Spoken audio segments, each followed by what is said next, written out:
Hey everybody, it's Jake Tapper from CNN State of the Union and factcheck.org, and this week we're going to take a look at a claim made by two self-identified Democratic socialists, Vermont Independent Senator Bernie Sanders and New York congressional candidate Alexandria Ocasio-Cortez. They say that a proposal funded by the billionaire Koch brothers, who are generally, I think it's fair to say, libertarians and conservatives, that the Medicare for All proposal would actually save the American people money.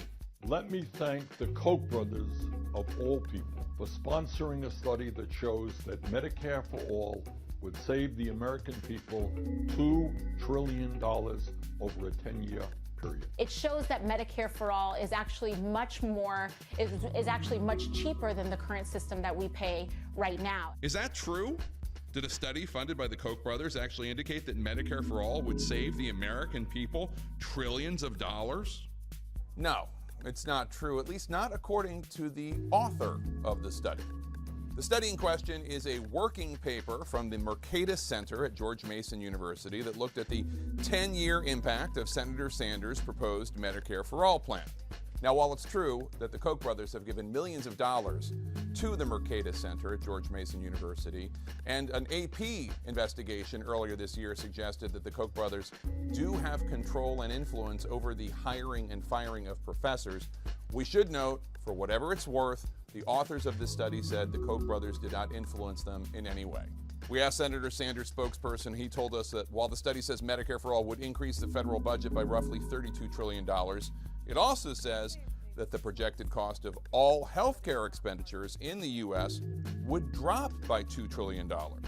The study's author says that that $2 trillion drop is not actually his conclusion.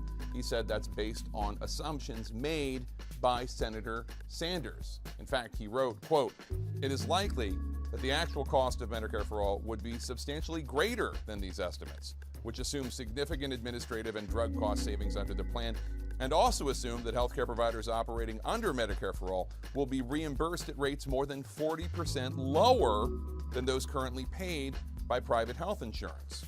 In fact, he lays out an alternate scenario that does not include savings from provider payment cuts, and in that scenario, the report says that there would be a net increase in healthcare spending. Now, we're not here to make a judgment on the viability of Medicare for All, and we have no idea if the Koch brothers influenced the writing of this Mercatus Center study.